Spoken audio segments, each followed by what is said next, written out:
Bismillahirrahmanirrahim. Assalamualaikum warahmatullahi wabarakatuh.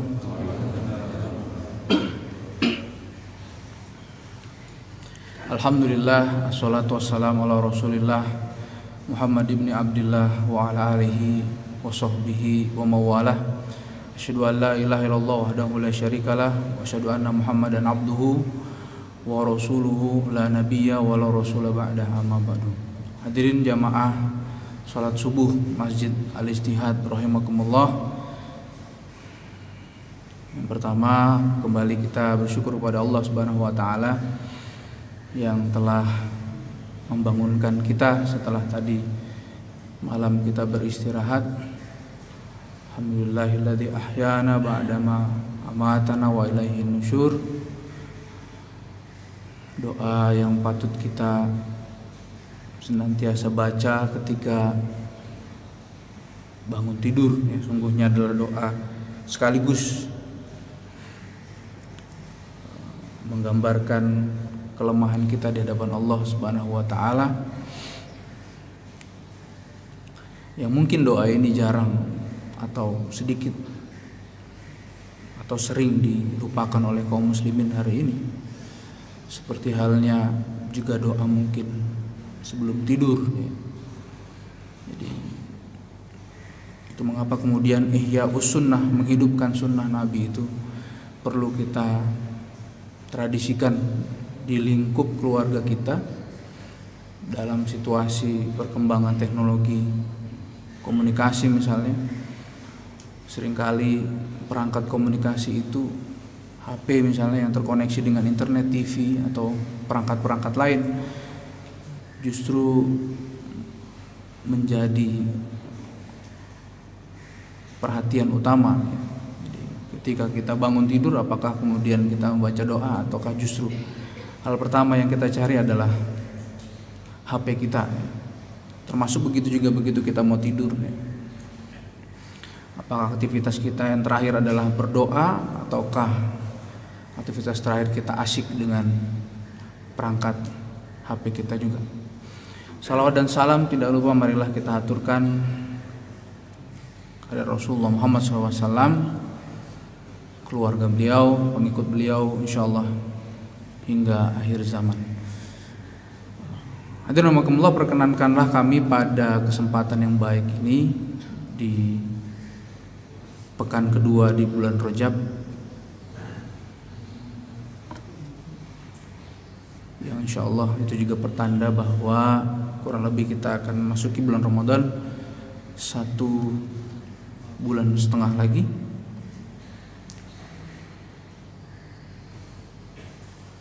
Misalnya pimpinan pusat Muhammadiyah sudah merilis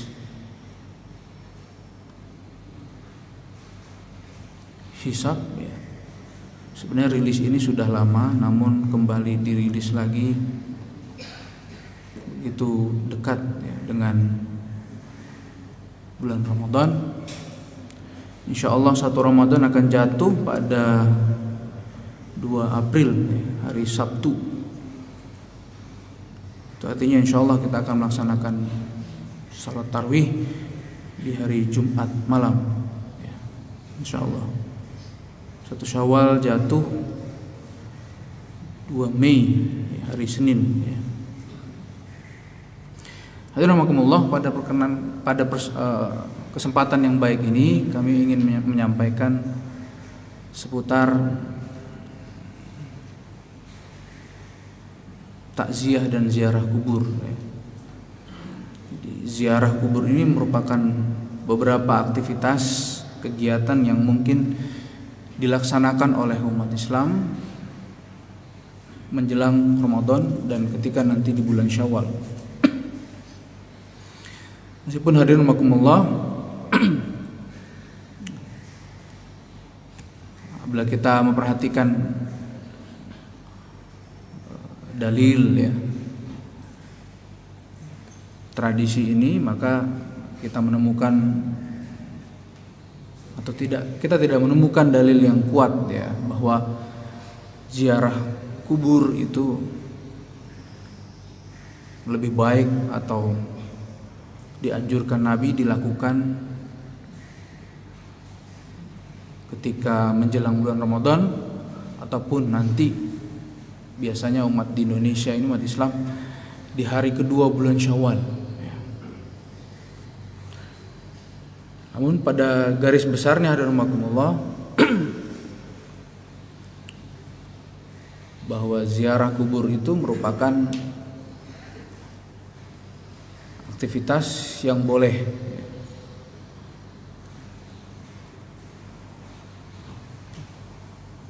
sebagaimana kita temukan di beberapa hadis. Rasulullah pernah melarang sebelum hadis ini turun, kuntu nahaitukum an ziyaratul kubur faqad uzina li Muhammadin fi ziyarati qabri ummihi fazuruha fa innaha tuzakkirul akhirah. Jadi tujuan daripada ziarah kubur itu adalah mengingat akhirat, mengingat kematian. Selain kemudian kita mendoakan orang-orang yang kita cintai, saudara kita, orang tua kita, mungkin juga anak kita, mungkin juga istri kita. Hikmah lainnya adalah mengingatkan kepada hari akhir.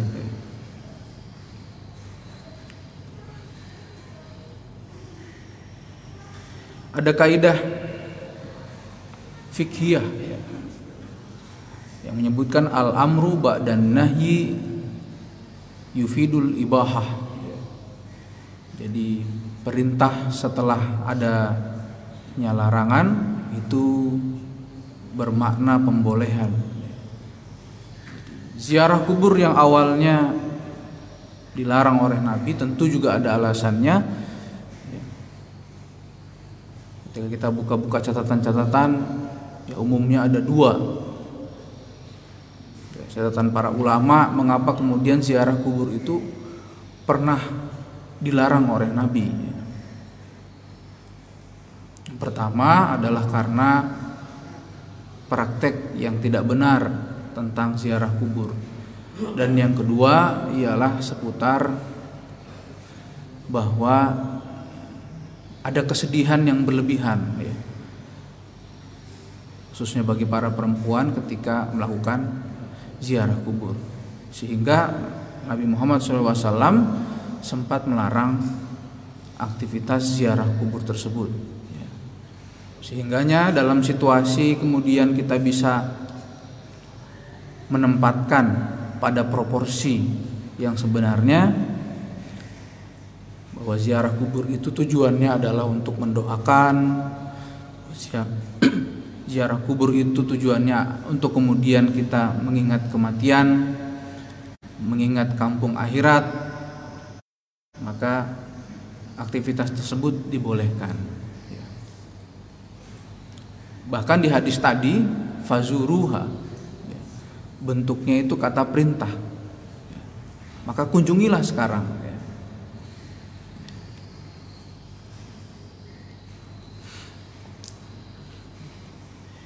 Hadirin rahimakumullah, sehingganya hal pertama yang patut kemudian kita perhatikan adalah terkait dengan niat ziarah kubur tadi itu. Karena niat di dalam ajaran Islam itu sifatnya asasi, sifatnya sangat mendasar. Innamal a'malu binniyah wa innama likulli imri'in ma nawa. Faman kanat hijratuhu ilallah wa rasulihi fa hijratuhu ilallah wa rasulih. Jadi kalau niatnya hijrah ibadah untuk Allah Subhanahu wa taala, termasuk kemudian ketaatan kepada Rasulullah Muhammad SAW, maka insya Allah akan sampai.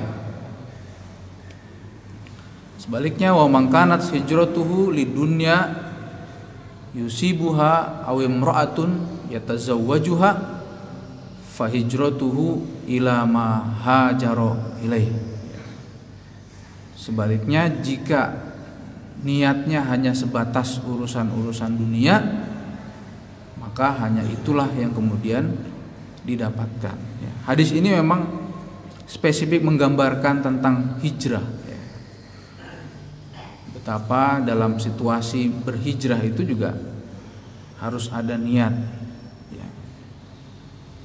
Dan dalam Islam kita dianjurkan perkara niat itu kita ambil yang tertinggi, yakni dalam rangka ketaatan kepada Allah Subhanahu wa taala. Jika misalnya ada generasi muda yang berniat hijrah, misalnya mengganti profesi, maka yang lebih utama adalah mengganti profesi itu atau pekerjaan, memilih pindah tempat pekerjaan itu lillahi ta'ala, dan ketakwaan kepada Allah Subhanahu wa taala. Maka insya Allah urusan-urusan dunia akan ikut itu. Termasuk diantaranya adalah terkait dengan ziarah kubur tadi itu.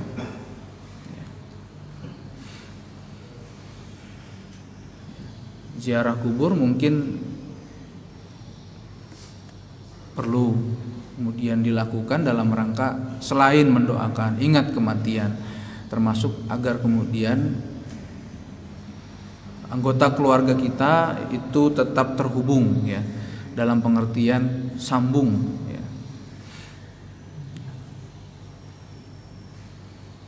Sanatnya, ya, sambung dengan yang sudah meninggal dunia, ya, dengan kakeknya sekalipun kuburnya, ya. Nah, tradisi inilah yang kemungkinan kemudian akan juga turun temurun kepada generasi kita, ya. Apakah kemudian makam kita kira-kira akan dikunjungi oleh anak kita kira-kira di masa-masa yang akan datang. Maka perlu kemudian tradisi itu kita laksanakan, memberikan contoh, ya, kepada anggota keluarga kita.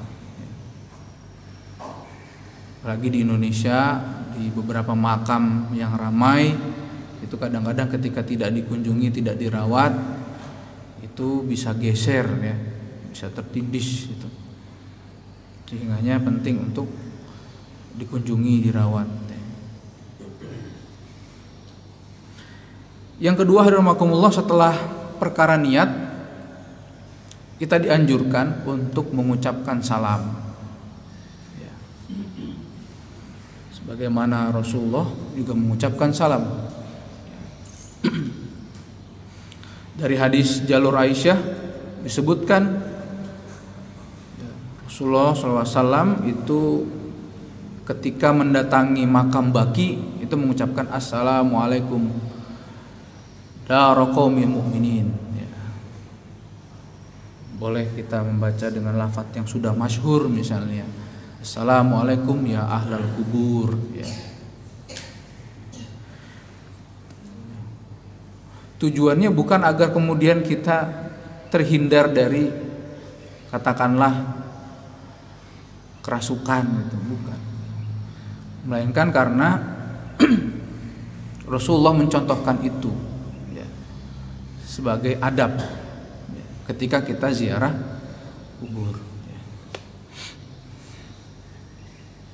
Termasuk kemudian kan doa, ya. Karena di balik ucapan salam itu kan ada kandungan doa, ya, memberikan doa keselamatan hatta kepada yang sudah meninggal dunia. Itu kan indahnya Islam begitu, Pak. Kita tidak hanya berdoa untuk diri kita, ya, tapi kita juga mendoakan kepada umat muslim yang lain, bahkan yang sudah meninggal dunia. Di antara fadilah pengajian seperti ini kan fadilah silaturahim dan seterusnya, itu kan ada ucapan salam, ya. Mungkin selama ini ucapan salam itu adalah ucapan yang lafaz yang begitu saja, lafaz yang diucapkan sebagai kebiasaan, yang kadang-kadang kita tidak ingat bahwa di balik ucapan itu ada doa, ya, doa keselamatan, ya. Assalamualaikum warahmatullahi wabarakatuh, ya. Ada 3 doanya itu. Yang pertama tentang keselamatan, yang kedua tentang rahmat Allah, dan yang ketiga tentang berkah.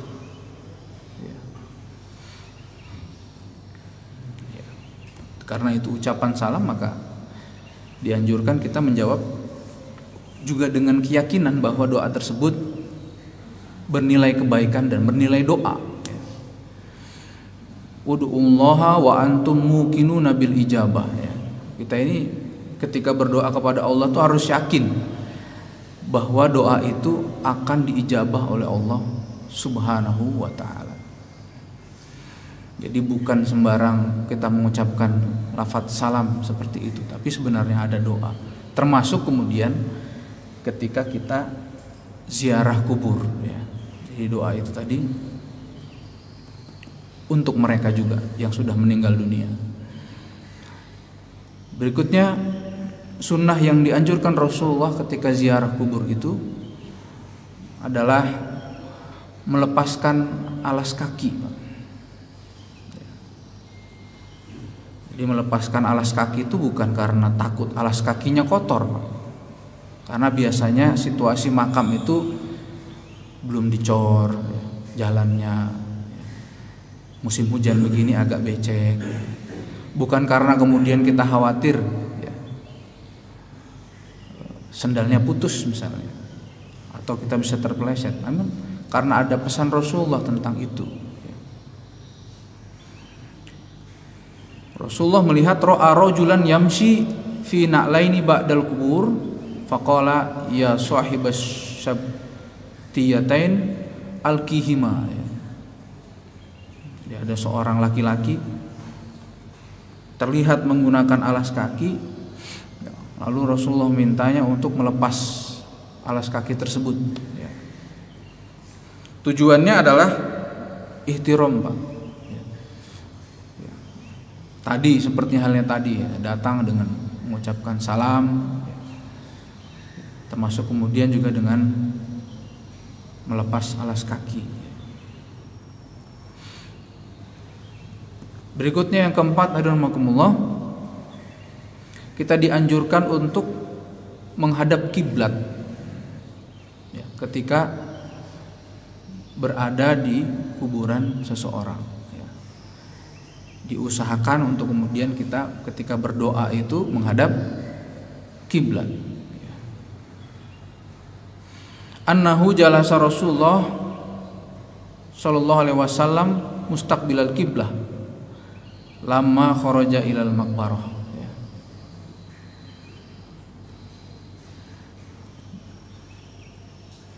Nah, di antara doa, di antara adab berdoa itu memang kita dianjurkan menghadap kiblat ketika dalam situasi memang memungkinkan. Sekalipun dalam situasi tidak memungkinkan, tidak harus dipaksakan menghadap kiblat. Misalnya ketika sedang ziarah kubur ternyata posisi kita tidak menghadap kiblat, dan biasanya kan peziarah itu kan berkumpul, jangan dipaksakan juga menghadap kiblat. Berikutnya hadirin tidak menduduki kuburan. Li ayyajlisa ahadukum ala jamratin hatta tuharriqa siyabahu wa takhlusa ila jildi. Khairul lahu min ayyajlisa ala kubur.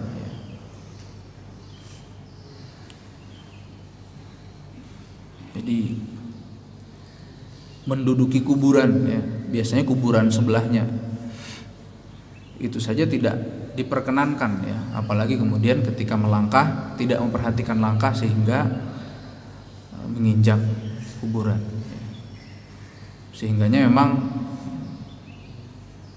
penting untuk memperhatikan jalan.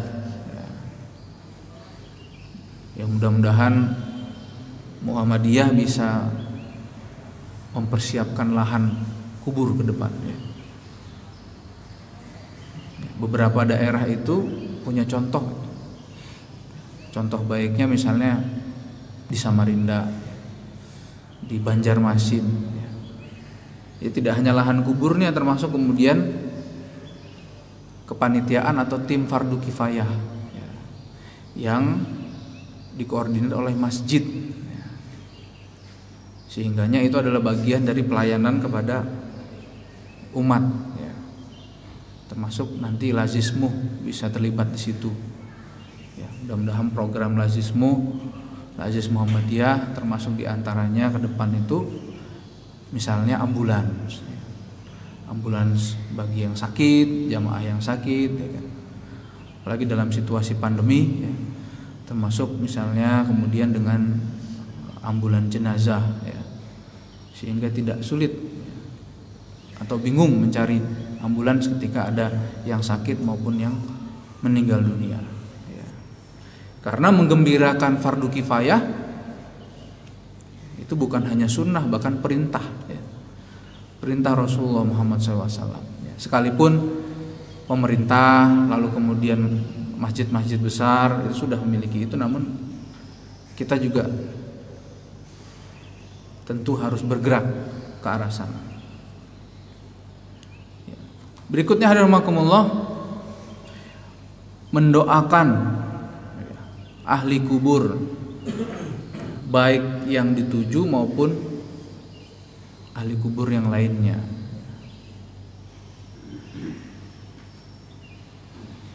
Ya.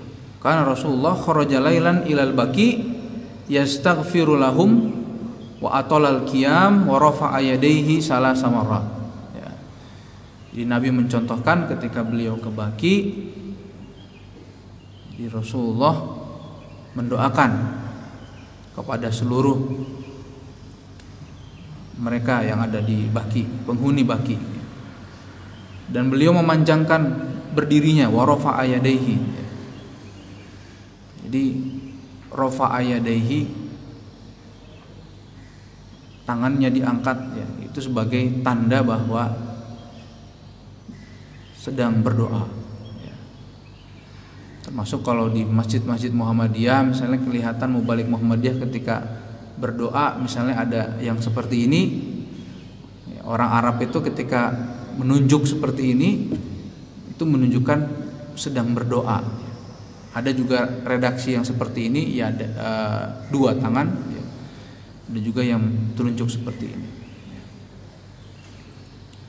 Menunjukkan berdoa ya. Sehingga rahimakumullah doa kita itu umumnya diawali dengan kemudian kita mendoakan kaum muslimin ya, dan kaum mukminin ya. Sebagaimana salah satu rukun ya, doa atau rukun khutbah Jumat ya, atau khutbah hari raya itu adalah diawali dengan mendoakan Allahumma gfir lil muslimina wal muslimat wal mu'minina wal mu'minat ya. Al ahya'i minhum wal amwat. Nah, jadi kita ini memang tidak boleh egois, Pak. Kita ini mendoakan itu disunnahkan, dianjurkan Nabi itu tidak boleh egois buat diri kita aja. Lil muslimin wal muslimat wal mu'minin wal mu'minat al ahya'i minhum wal amwat ya. Secara umum dulu kita mendoakan baik yang masih hidup maupun yang sudah meninggal dunia ya. Seperti apapun relasi kita kepada mereka, kenal atau tidakkah, hubungannya baikkah ataukah pernah selisihkah, tetap kemudian kita mendoakan kepada saudara seiman kita ya. Muslim, mukmin ya.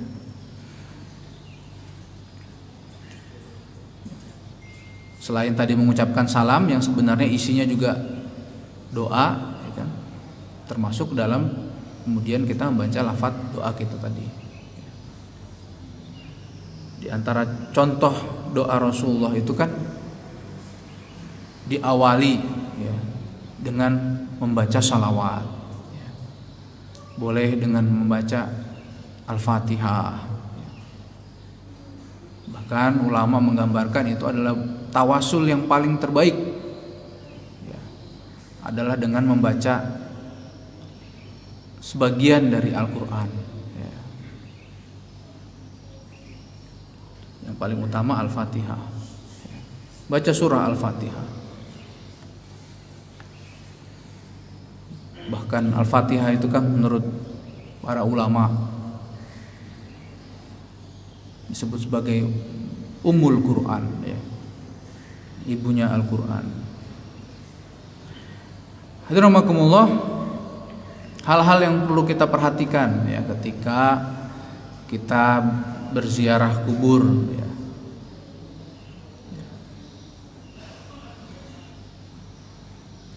Kita dilarang oleh Allah Subhanahu wa taala, termasuk oleh Rasulnya melalui dalil-dalil ini, untuk tidak meminta-minta kepada kuburan tersebut, dan juga tidak menjadikan kuburan sebagai wasilah, ya, kepada Allah Subhanahu wa taala. Jadi yang sebaliknya, kita dianjurkan berdoa langsung kepada Allah Subhanahu wa taala tanpa penghubung, sebagaimana lafadz ayat surah Al-Fatihah, iyyaka na'budu wa iyyaka nasta'in, ya. Hanya kepada Allah lah kemudian kita beribadah, mengabdi, menjadikan diri kita hamba, meminta, wa iyyaka nasta'in, ya. Dan hanya kepada Allah lah kemudian kita memohon isti'anah atau memohon pertolongan. Kita temukan juga dalam surah Yunus, ya, wala tad'u min dunillahi ma la yanfa'uka wa la yadurruka fa in fa'alta fa innaka idza minaz zalimin, ya. Janganlah kita berdoa kepada selain Allah, wala tad'u min dunillah ma la yanfa'uka wa la yadurruka, yang tidak memberikan manfaat dan tidak juga memberikan mudarat, ya. Hal-hal yang sifatnya kebendaan, ya kan?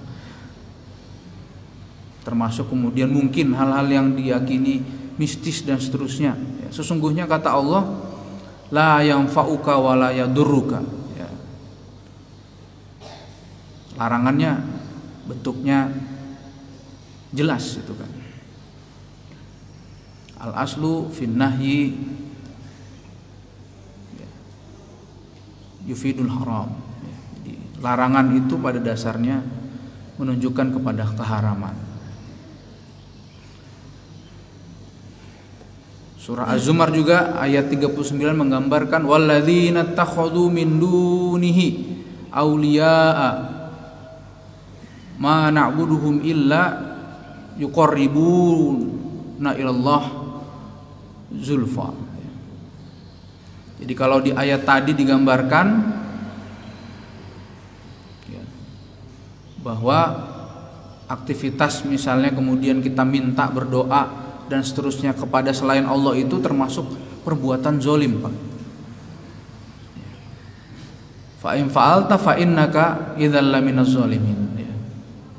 Kita termasuk berbuat zalim. Di ayat surah Az-Zumar digambarkan kalau kemudian kita, ya, meyakini bahwa dengan kita datang ke kuburan lalu kemudian meminta kepada kubur, ya, meyakini bahwa sebagai wasilah dan seterusnya itu, ya, bahkan ada yang sampai di sini redaksinya na'buduhum, tidak akan kemudian mendekatkan kepada Allah Subhanahu wa taala, justru akan menjauhkan diri kita dari rahmat Allah, ridhonya Allah Subhanahu wa taala.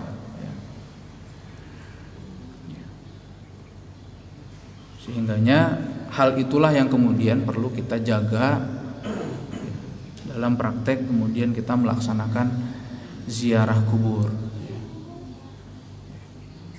Ziarah kubur punya keutamaan ya.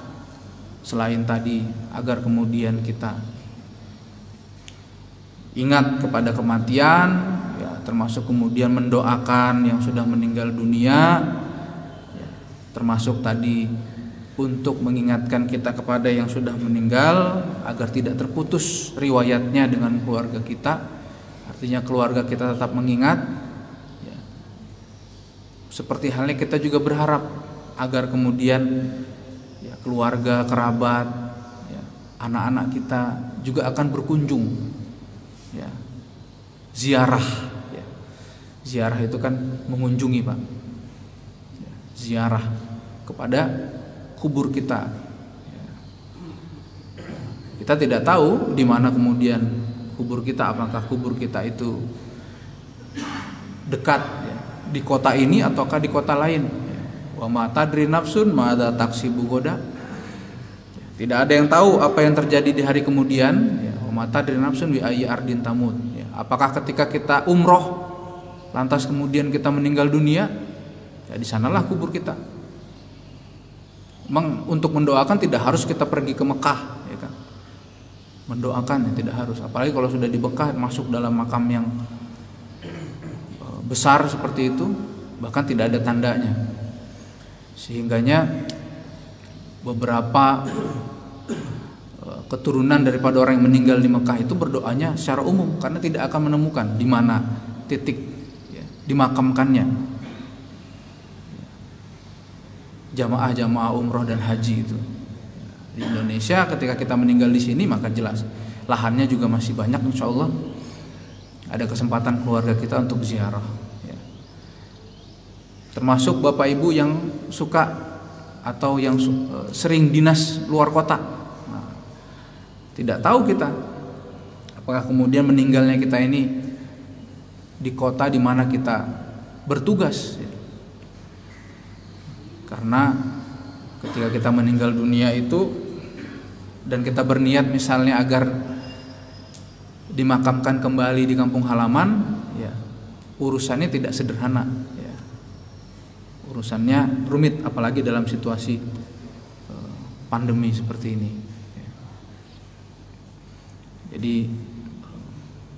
keutamaan bagi yang kemudian kita saudara, ya, kerabat, orang-orang yang kita cintai, ya, kuburnya kita tahu, bisa kita datangi, maka ini adalah salah satu cara untuk kemudian kita mendoakan, ya, termasuk kemudian ingat kepada kematian. Ya. Karena pada dasarnya ya, hal-hal yang bisa mendekatkan kita kepada Allah, ingat kepada Allah Subhanahu Wa Taala itu adalah hal-hal yang sifatnya baik.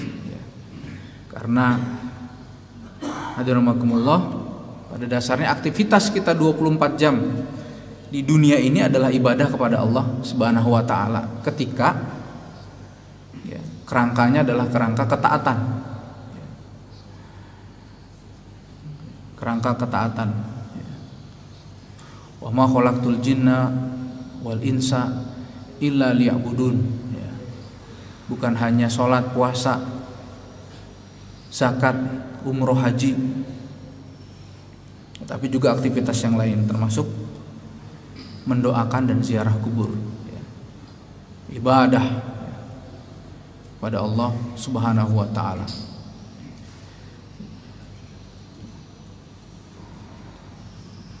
Karena jika kita mendefinisikan ibadah ya, khusus saja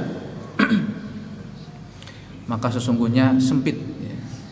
Sehingganya ibadah umum, ibadah yang sosial ya, termasuk pekerjaan ya, harusnya menjadikan kita dekat ya, ingat kepada Allah Subhanahu wa taala.